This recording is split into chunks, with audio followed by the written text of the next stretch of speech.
and welcome to the True North Show. I'm your host, Megan North, and I'd like to thank the sponsors of this show, Quantum Awakening, Beth Lewis, Anne C. Clark, and my lovely guest who paid to be featured on this episode.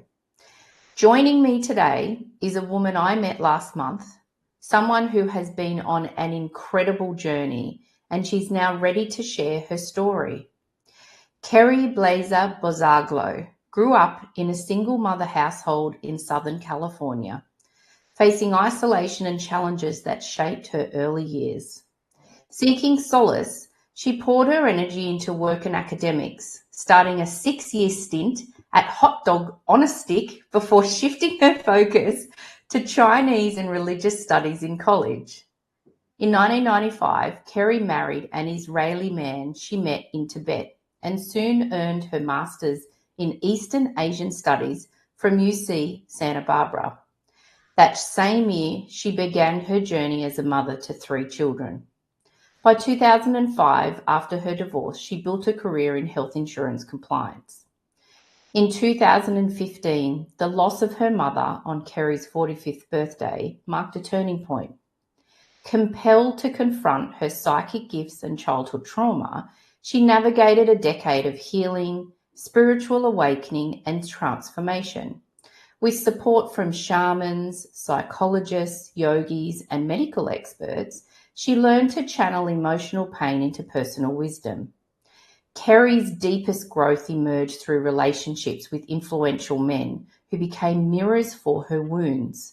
Chess champions, decorated instructors, and security professionals. Their presence revealed the universe's reflective nature. Now, Kerry draws on her journey to inspire others to transform their emotional wounds into wisdom, sharing her insights for healing and personal growth. Welcome to the show, Kerry. I am so pleased that you're here with me today. Thank you so much. What an amazing introduction. And we can't forget about my job at Hot Dog on a Stick. Have you looked up what Hot Dog on a Stick is? Yes, because it's very American. And like lemonade. And it was all girls. My mom's best friend's daughter managed it. And it was a great job for me. Yeah, it was a great job for me. And I could imagine that it would have been really a defining moment for you at that age because you were feeling isolated, and with everything that was going on for you, that, you know, from 14 to 20, having that that support and that network, particularly if you said that they were all women as well, that would have been quite emotionally supportive for you. You would imagine it would be. Oh, but not. But this is the thing, you know, we attract what we are, right? And I had a lot of insecurities, and in my book, you mentioned the men. I met who I call my original hero in my childhood. And so that job, it kind of came about as a direct result of a kind of crash and burn between us. Like, I'm getting a job. Wow. Yeah. So what happened was I had a very traumatic childhood, and I share where it is now, and I share his name now and everything. But it's in Southern California, Westlake Village, a very affluent town, about 15 minutes from Malibu, 15 minutes from the Bachelor Mansion in Malibu, right? Right. And my parents got a divorce when I was 6. And I'm pretty sure I was at elementary school with him. His name is Jason. But my mom moved quickly, and I didn't see him again until high school. And I'm 14, he's 16. He's ASB president of like 2,000 kids, over 6 feet tall, super good looking, in like, you know, advanced placement, varsity letterman, you know, and I don't remember elementary school. And he gets the most popular kid in senior year to introduce him because I wouldn't let him talk to me. And I'm like, you know, and I wouldn't let him talk to me. I was terrified. I thought he was making fun of me, teasing me. I thought he was making fun of me, like teasing me. Yep. And I just ran away. He quickly, because, you know, had a picnic lunch with another girl. And, you know, I went and got a job. Right. Okay. You see, like it was, I didn't know how to solve the problem. Mm-hmm. We danced briefly at homecoming the next year until I ran away crying, and you know, I was hurt.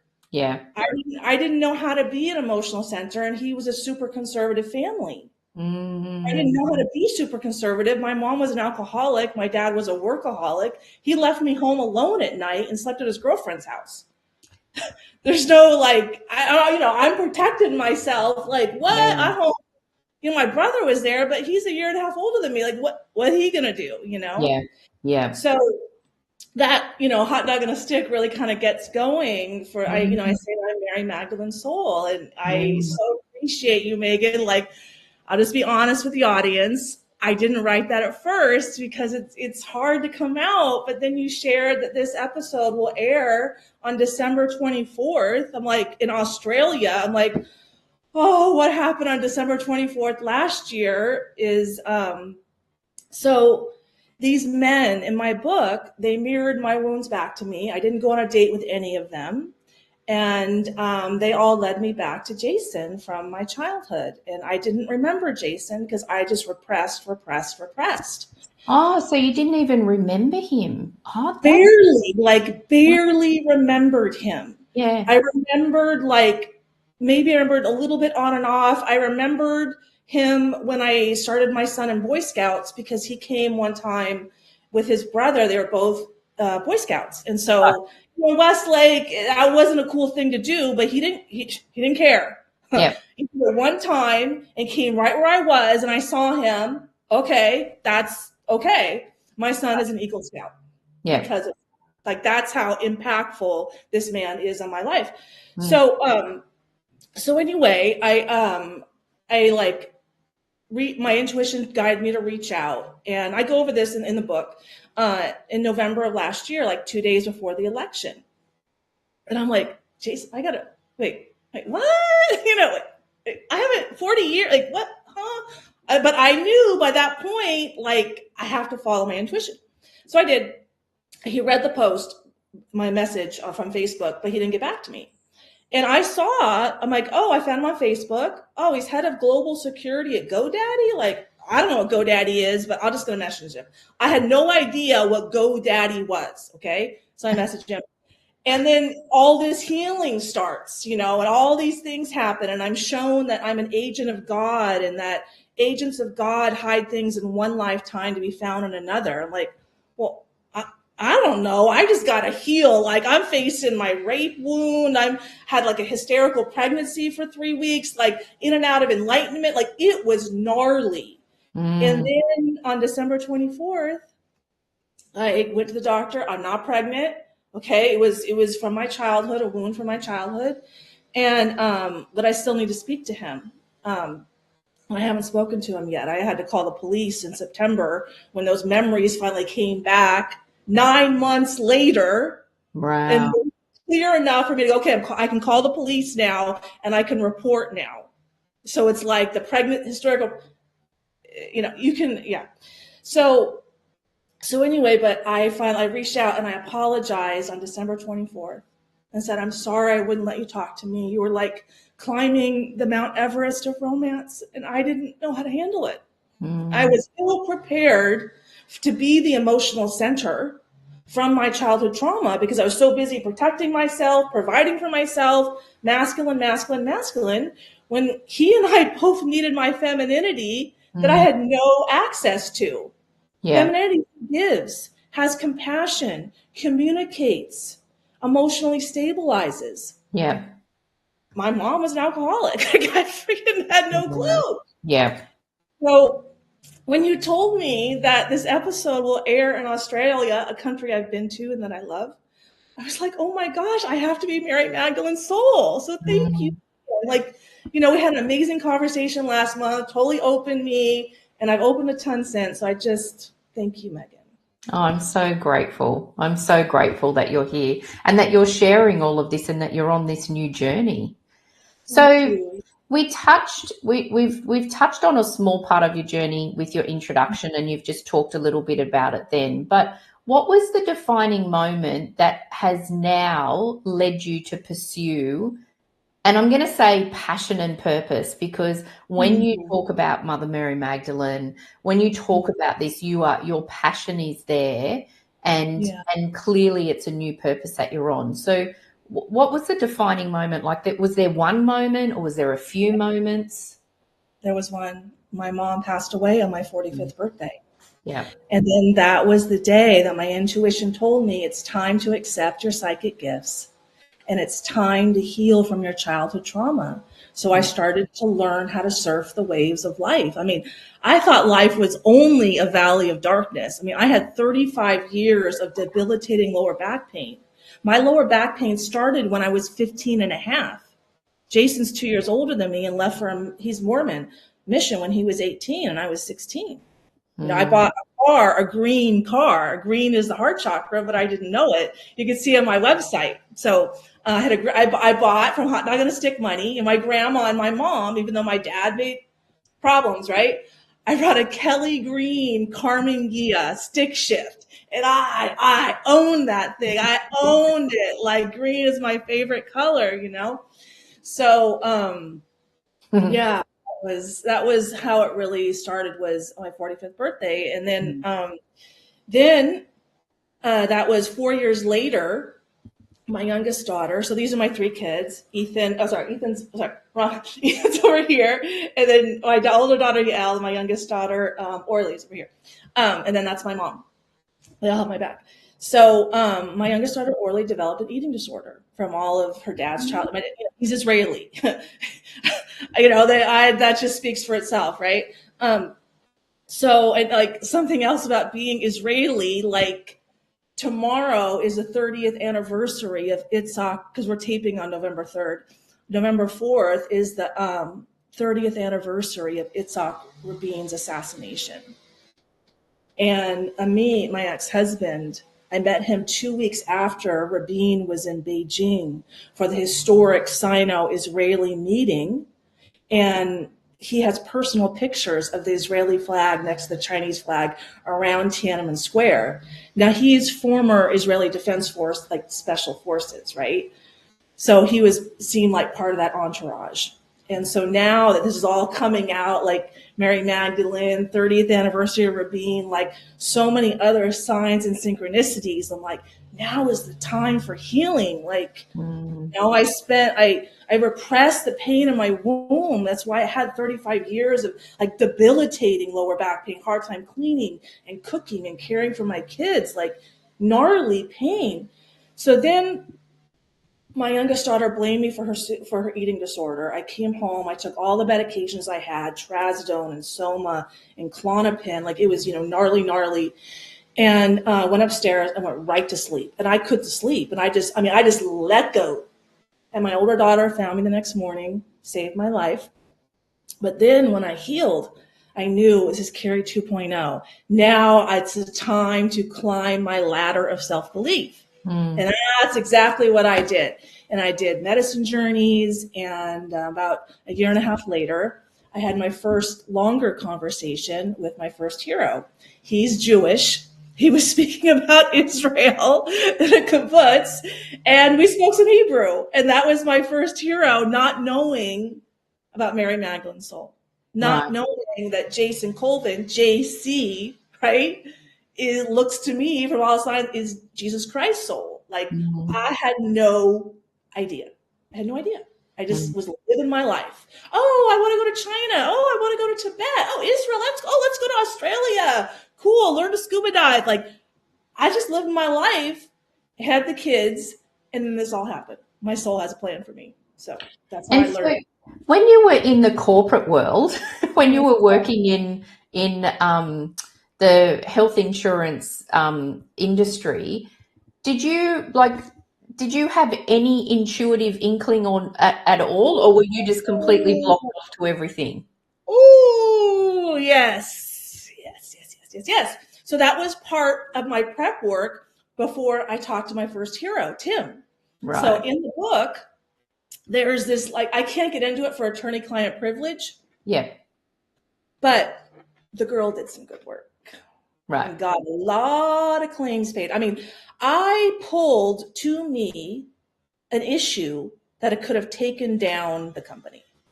And I just, they decided to have that department be overseen by compliance, by a completely different compliance department that was not under the main compliance department after that. Because I pulled the darkest to me. I mean, I went toe to toe with a guy 3 below the CEO, went to meetings, and what do I care? I'm like a low-level compliance, and I'm not under his structure.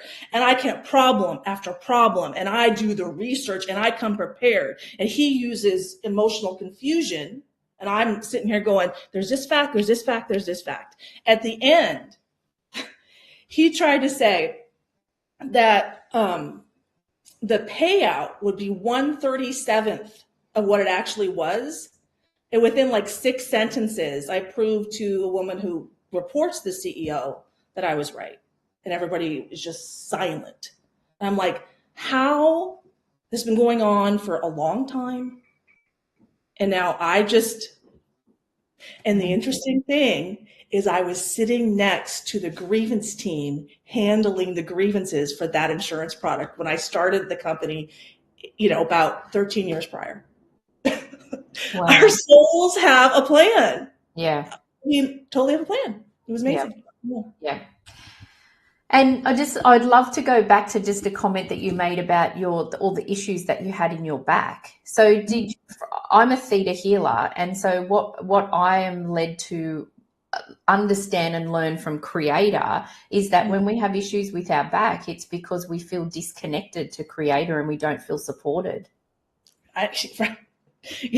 Very feminine is creation. I mean, my first enlightenment experience showed me that. And that was a year and a half ago. It was starting, and then I heard enlightenment. I'm like, oh my gosh. And I have, I've lived in Chinese Buddhist monasteries, but no one ever taught me that enlightenment is an emotion. Yeah. Okay? So then I was guided to ask the universe, what do I need to see? And then I was shown, because 2 of the guys in my book are fire academy instructors. So I'm really connected to the first responder mental health crisis. I'm like, okay, well, that's all messed up. Let's go to the family. Oh, well, I know. Well, that's messed up. Okay, okay, take me back to the beginning, and then what happened, right? There was God, and then what? So I'm looking at God. I'm like, okay, so God, and I'm an analyst, right? God creates and God orchestrates. I'm like, well, that's feminine. I'm like, why are we ascribing feminine to the masculine? And I didn't go west with my religious studies history. I took an American religious studies course in my undergraduate. Mary Magdalene. I mean, I even had to Google this year, did Jesus have a wife? Didn't know about the Gnostics or early Christianity. I didn't know. So yeah, that's like. Wow. Oof. Wow. Yeah. And your mum, do you hear your mum? Yes. Yeah. Through a lot. So she passed away in the morning, when the veil is the thinnest, about 3 a.m. And the hospital called me right away.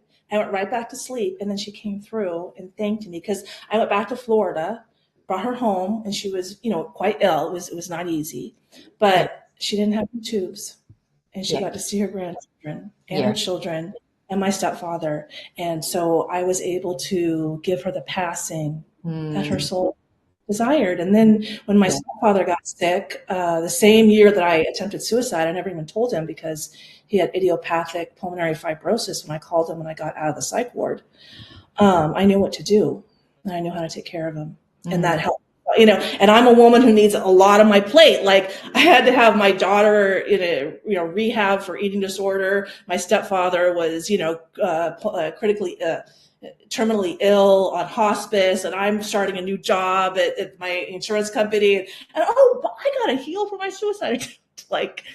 That's the level of kind of challenge that I need. And what I didn't know at the time, there's a prophecy about Mary Magdalene's return by the Cathars from southern France. Now, they were decimated, about 1 million of them, in the 13th century by the Inquisition from Spain. And that ties me to my Israeli last name that I'll get back to in a second.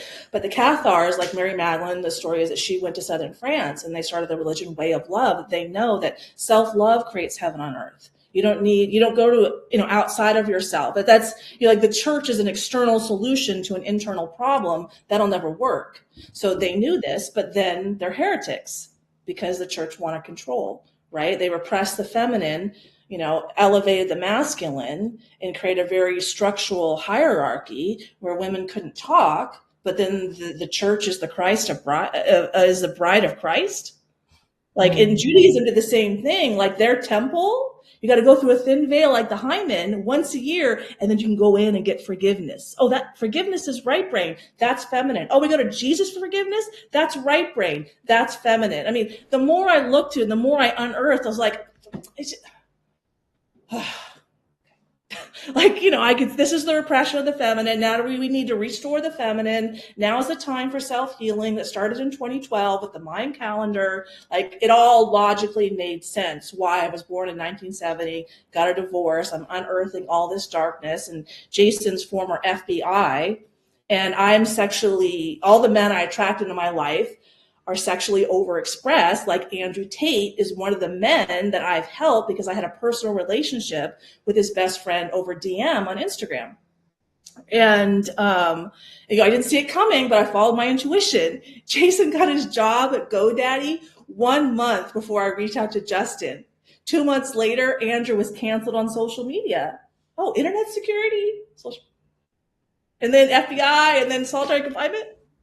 Like I'm working in lockstep with someone, but I needed all that time too. Like the solitary confinement with Andrew Tate, I would sit in the dark in my garage in a recliner and talk to Andrew's soul because I resonated with how alone he, felt to need to see it outside of himself at the level of solitary confinement in a Romanian prison for 4 months.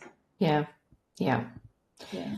And your mum, do you think that with her passing on your birthday at that time, do you think that that's like the ultimate gift that she could have given you to really open up your spiritual? Do you feel like that do you think that in some way she was spiritual as well, but she just couldn't express it where she was? Well, she got so my mom's best friend, she was psychic. She did tarot readings, astrology readings. Like my son has mild autism. She saw in his chart that he was born without the book of social skills before he was ever diagnosed.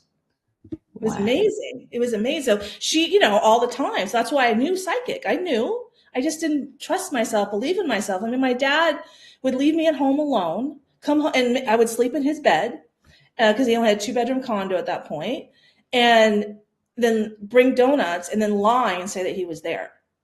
Well, if I don't see you there, but you say you're there and you're the father, how am I supposed to trust what I see, right? Mm-hmm. I have a visual processing disorder that's in the fourth percentile. That's how bad it is. Something will be right in front of me on the screen. Like, where is it? And yes, it's an emotional block. It is. It comes up. It's an emotional block. It is. But yeah, that's how it impacted me.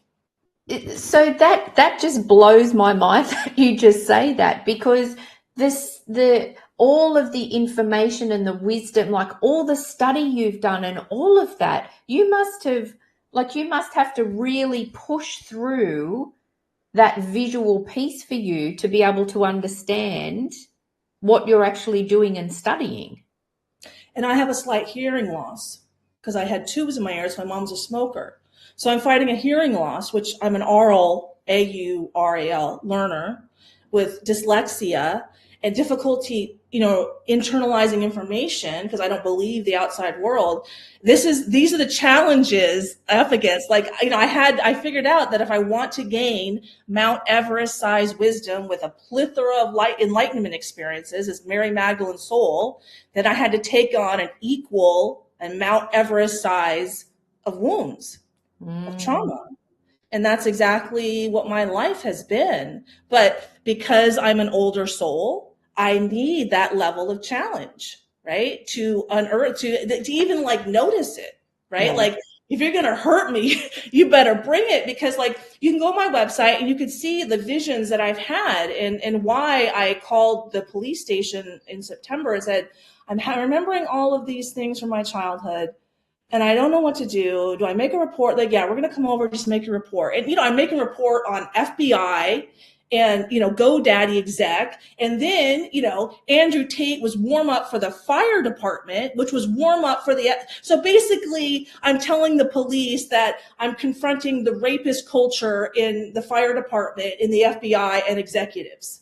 And people, multimillionaires like Justin Waller. And then, chess champions, which Andrew Tate's dad was, them too. And then Winston Churchill gives us his quote, which is, it is said that famous men are often the product of an unhappy childhood. I'm like, so there it is, the deep wound for the profound knowledge and wisdom. And that's how our souls plan our lives, based on our wounds, because our souls are energy beings, our energy bodies. So the laws of physics apply. I'm like, once I figured that out, I was like, this is helpful. Now I can kind of understand some things. Why has my life been like, what the heck? Yeah. And so do you feel like that now that you're I suppose got a bit more clarity in relation to why you're here, what your journey is and your purpose? Do you find that now when you're healing things that you're able to heal it and it's like, okay, that part of it's done, what else do I need to do? Like, is it really like a big list of things that you need to work through that you're comfortably working through? No, so I've been, so I would say, how does it happen now? It's day by day. Right. So like Jason, he came through in my first enlightenment experience. Like, Jason, what's Jason doing here? But I still had a ton of cognitive dissonance. I had a picture of him in my phone from my high school yearbook that I found 2 years prior. He used to stare at me all the time. Maybe guys like this have liked me before. I'm just trying to put the pieces together. And when you don't have that many pieces, it takes time to make all those connections. But now all the pieces are there. So I understand why when I'm being shown a lesson, like visual processing disorder, I've going on podcasts and finding podcasts on Facebook, and I didn't see the form. So I damned the guy. He's like, well, you can't just, cut the line by, I'm like, making assumptions about my behavior means no thank you. Well, then he wanted to keep going because now I'm drawing a healthy boundary. You see? So like the point, it was on purpose for me not to see the link so I could show him the universe is a mirror and bring this wisdom to him. And then the final one, I said, I have no interest in going on your podcast at all. I am drawing a boundary with you like I've done with several other men like Andrew Tate on my own dime because it heals me too. End of story. And I know now that like Carl Jung says, where your fear is, there is your task. Yeah. So when I'm confronted with a fear, hit it head on. Because if I don't, then my soul has to find other ways to get me to do it. And then it's more time consuming. So now my life is really, because I just fear, face the fear, up, face the fear, face the fear, face the fear. And this has been the ladder of self-belief I've climbed this year. Is I published my book in April. Then around my birthday on June 25th, right, opposite December 25th, cardinal Cancer sign, water, the whole thing. I'm like, JC, did Jesus have a wife? Like, I'm on the Jesus Council, agent of God, which means prophet in biblical Hebrew. Hide things in one lifetime, you find them in another. The Gospel of Mary, and all the other Gospels. And, so I just started believing that and grounding that. And then September, I fully grounded that. And then, I fully grounded that. And then I just follow, my intuition tells me what to do. And I find out why later. Well, September 14th, I started making YouTube videos about being Mary Magdalene Soul. Now, I didn't know what was coming on what is the Shabbat of Return. Shabbat Shuvah is the Shabbat between Rosh Hashanah, the Jewish New Year, and Yom Kippur, the Day of Atonement. That's our holiest time. It's a time of self-reflection. That's feminine. It's feminine time is their holiest time, but men are better than women? Wait a second. Okay, so on the Friday, I wasn't putting the pieces together because I am not Jewish. My ex-husband's secular, right? This is my 6 divine feminine love strategies. I wanted to put this all in one paper. Let me just put it all in one paper. Let me go make a video. Okay, cool. Next day, I make 2 videos, and then I ask the question: has the church been successful at teaching love thy enemy? And I would say it hasn't. That's really love thyself. The perception of an enemy is the falsehood. So we're all souls having a human experience. So there's no enemies here. Then I sat in my chair, another huge enlightenment experience, like, oh, rapture, this is the rapture, oh, second coming, oh. And I'm sharing this self-love strategies. And so the next day, my intuition says, look up Shabbat between Rosh Hashanah and Yom Kippur. I'm like, oh, it's the biggest day of self-reflection of the year. And then I do work on the Messiah, because there's a lot of prophecies that the Messiah was going to come that week in September. Right, in September 22nd, 23rd, that we're in Rosh Hashanah, and all the horns were being blown, and there was the red moon and the eclipse, and all these prophecies. Like, oh, the Messiah, they think it's a covenant written on our hearts that bypasses scripture. I'm like, that's an enlightenment experience, And I go, it's all on my website, Second Coming. You can read it all up. And so then I'm like, oh, that was that. And no one knows when or how, no one knows when, and there's no prophecy for Shabbat Shuvah 2025 or 5786 in the Hebrew calendar.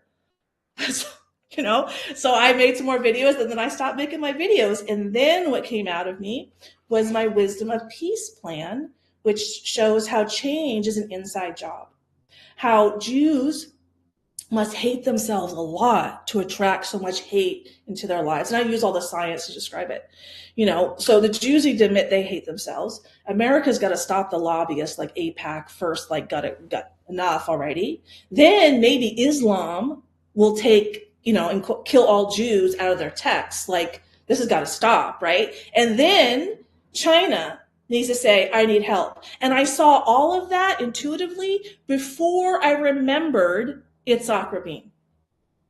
And that was just a few weeks ago. And so now I've written that up, and now I'm getting it out. And that's how my life happens. I don't know what the plan is. Like, I haven't talked to Jason yet, but if I just called the police, probably isn't time yet, Yeah. And our souls talk constantly, and very traumatic childhood he had. He's unearthing a lot of darkness. Like my first guy, Tim, he very much into BDSM. Well, where's BDSM.com registered? Oh, a GoDaddy. Oh, right after I reach out to Jason, all this BDSM contract stuff coming out, and baby killing and sex trafficking. He's FBI. So, what am I doing? I'm going to quote Carl Jung again. One does not become enlightened by imagining beings of light, like Jesus, but by making their darkness conscious. Yeah. So his soul and my soul, Christ and Sophia, we come here and we're gnarly. So we take on the gnarly work to help ourselves and help everybody else. Yeah. We're not different than anybody else. Those are just the lessons that we need to learn. And then we have these roles on Earth. Beyond Earth, I don't friggin' know. I'm just trying to let's stop killing each other on Earth, right? So, but that was, it's November 3rd, and that's been a lot to accept this year. That's a lot to accept. It's really interesting when you're just talking about that, that mirror is always what we need to be working on ourselves. And I tell you what, when that's, you just go, really? Oh, that's tough, isn't it? And then you realize why a lot of people shy away from doing the work on themselves, because doing this work is not easy at times, particularly when you're looking at that mirror, because it can be shocking. Feedback loop. If I had to accept that every time I see selfishness outside of myself, that is my soul showing me my own selfishness. Yeah. Every time I see beauty outside of myself, that is my soul showing me my own beauty. And in accepting that, it's liberating, but it's like, oh my God. And if you take a show like The View, where they're constantly making ad hominem attacks on racist and misogyny, I'm like, those women are talking about themselves. The whole world is doing it, and we're this unaware, and then we're killing each other because of it. Yeah. Like, okay, this is the time. This is the time. Yeah. Yeah. Wow. I'm going to take a break and just hear from our sponsors.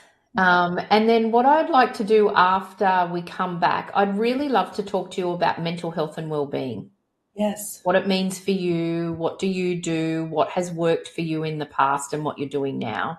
So I'd love to dive into that if we can. For sure. Great. Excellent. All right. So we'll just hear from the sponsors of the show and we'll be back in a few minutes.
Welcome back to the show. Welcome back, Kerry. Thank you. So let's talk about mental health and well-being. So you've been on a very big journey, but I'd love to talk about just even the last couple of years. What sort of things do you do to make sure that you're maintaining your mental health and well-being while you're being on this journey, particularly this new journey, this purpose that you're following? So what I noticed, because it's been 10 years, is that I'm following simple frameworks. Mm-hmm. And the one that I follow is I call appreciate, learn, forgive equals ego death. So I find the gratitude for every lesson. And that is a heart opener, like emotionally and physically, like you have to surrender to your pain. If you're in fight or flight, you can't get in there. And that was me for 35 years. Like, I didn't know what I was doing. So I start with appreciation. You can do that in different ways. You can do that with a journal, and I've done that where I write 3 things I appreciate about my life. You can start that with a gratitude meditation. You can do, walk barefoot in nature while being grateful for nature. That's another way. Do something that's a heart opener, okay, and surrender. Then it's time for self-reflection. And that can happen in, a lot of different ways. I'm an analyst, so for me, questions work really well. Like, what is the wisdom inside the wound? What can I learn from this challenge? What's the takeaway here? I'm seeing terrible. How am I terrible? Like, and I, in the book and on my website, you can a lot more, and everyone kind of resonates different questions. But basically, the questions are to kind of help corral you in your pain, take responsibility from your pain, and then learn from it. And in that process, I had to give myself, starting in 2021, a huge permission to rest. And that's something I didn't do my whole life. And when my psychic gifts started opening up and I'm like channeling constantly, I was running my adrenal system into the ground and I wasn't sleeping even more until like 6 months later. I'm like, oh my, I just need to lay in my bed. Yeah. And that is when I found something so profound in me, that I had a fear of all men. I feared half the population. And so I was constantly anxious in public, and I went to visit my older daughter that day in a market she was doing, and she noticed instantly that I was different. Mom, what'd you do? I'm like, I found that. I turned fear all men into men protect me. Sure, some men are scary, but not all men. Yeah. And when I have fear of all men in me, we attract what we are. I attract fearful, scary men. Yeah.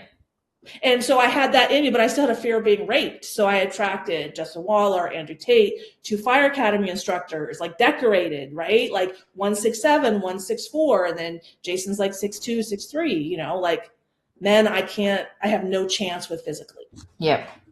And then what I realized is once I kind of unearthed the wisdom, like there's the, you know, that's the darkness is fear all men, the darkness conscious, the conscious is men protect me. Then the forgiveness, I just let it go. So when I let it go, then it helps the other people involved let it go. And I'm the emotional center. So here's the thing that I learned about Mary Magdalene. So if I don't admit that I'm Mary Magdalene and like Jesus Christ, how is the world going to unearth the pain around the crucifixion and around, you know, so many things. So I got it. I'm the emotional center. I got to go first. So that I would say staying inside of that framework, and that keeps me out of regret and remorse. Not that I never feel it. I just don't live it. Yeah. You know, it's a lesson, not a life sentence. It keeps me out of it's a lesson and not a life sentence problem that I was in for 35 years. Yeah. Because you're almost unemotionally viewing it to be able to heal it, as opposed to going back into the emotion to feel it again to heal it. Like I feel like that there's a distinct difference in that. Sometimes we need to go back into the emotion to really heal it, but then there are other times where actually it's too painful and the lesson isn't about feeling it again, it's just about healing it. Just healing it. Viewing it. I mean, one reason I had to survive a suicide attempt was that a few months ago, talking to Jason's soul, the two of us had to get through pain that we wanted to eviscerate our own souls. So painful in childhood, you know, and it was just like, it just was between us, you know, it just was. And so it's just like, my ability, and I had to work through all of my pain so that I could take him through his pain, which is still more of my pain, but I would say it's like 90-10 in some ways, you know, and I felt that challenge with the first guy because I'm like, I'm so in my pain and I'm trying to help you some capacity. Cause I had like, you know, I was like 90-10, you know, where he needed the 90 where, you know, I wasn't there yet. I mean, he healed a ton, I healed a ton, but I would say that, you know, the appreciate, learn, forgive is really helpful. And I love that everything is also based on gratitude, because gratitude just gives all of our guides and our angels and every, you know, creator, whoever is supporting you from a spiritual point of view, they love gratitude.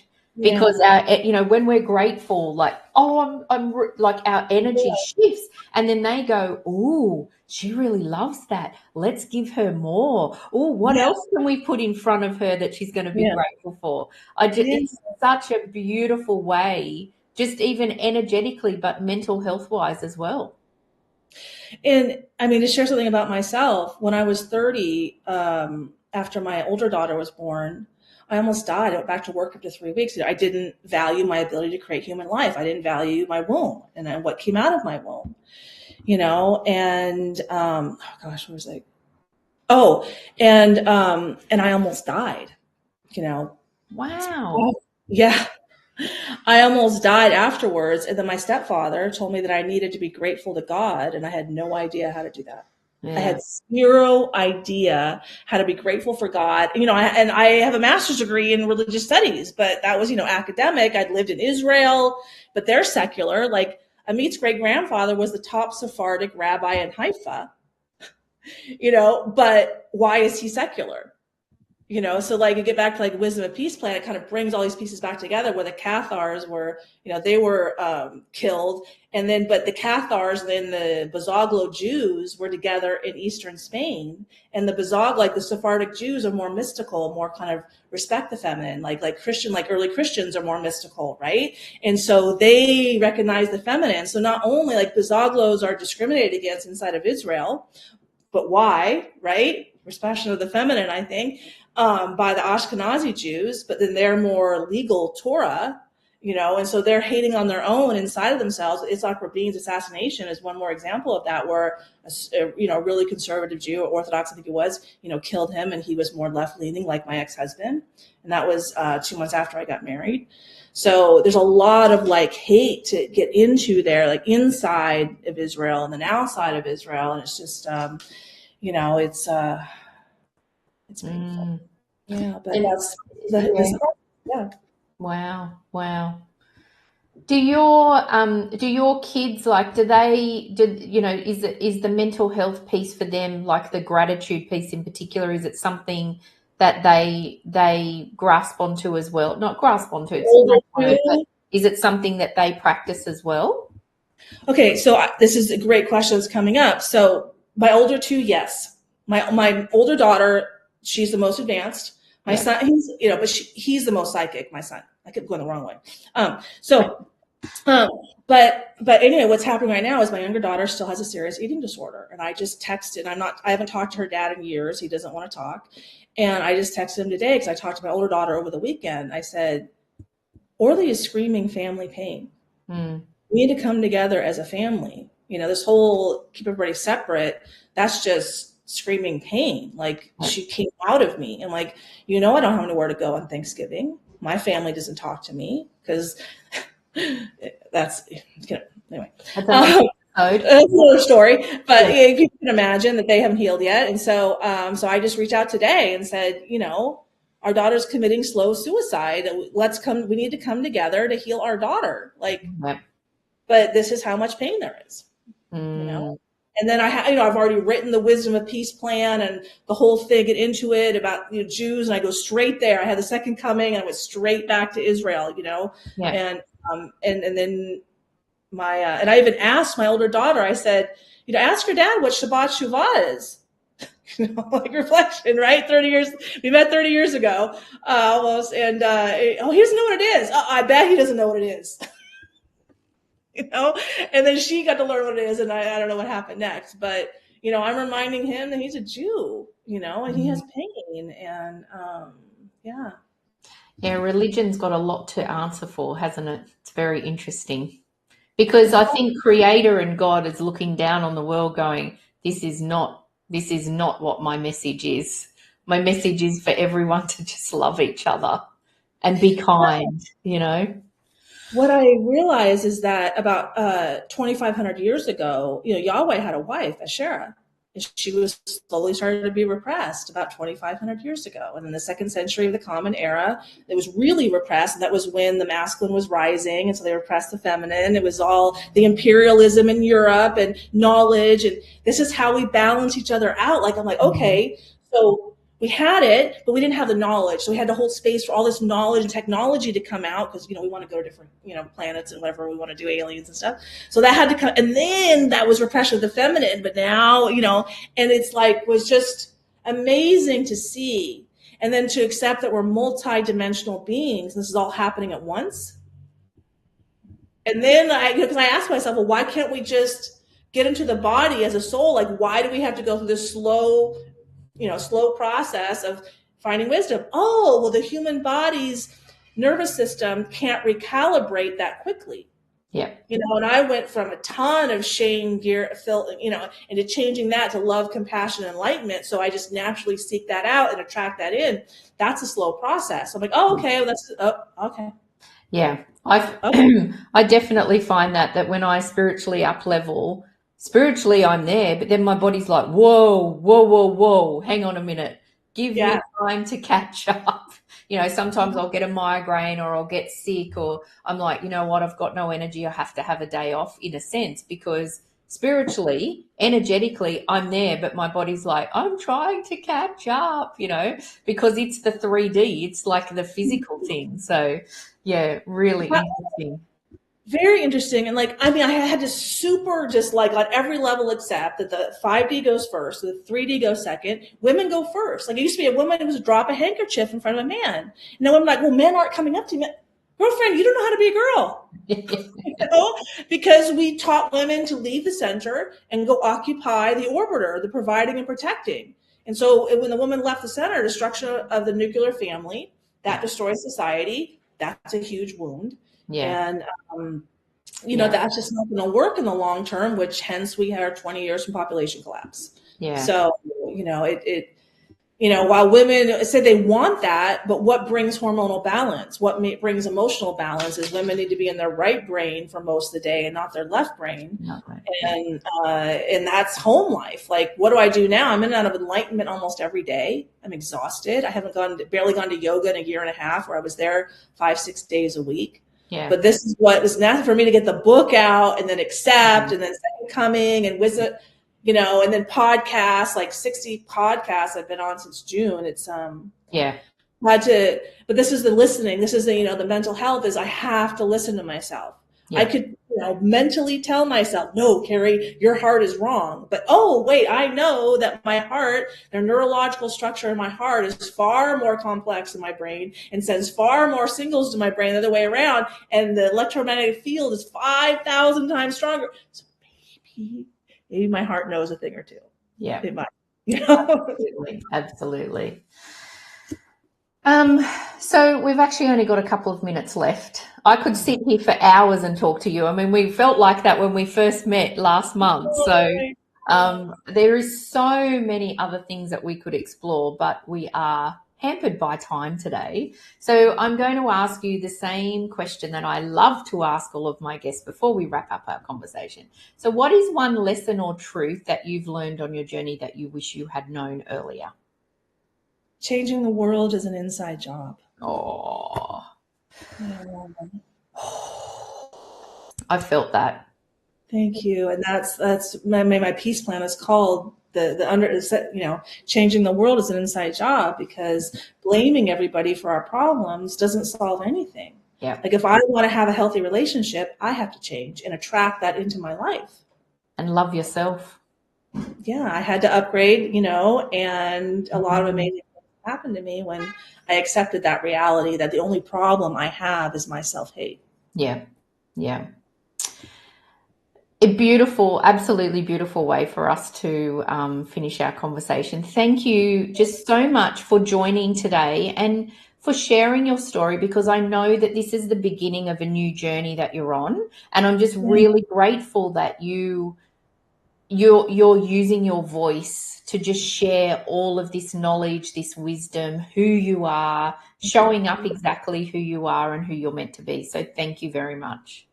Thank you. And I just want to say Merry Christmas to everybody. I know this is going out on December 24th. It's like all these synchronicities. Jason's coming. He's coming.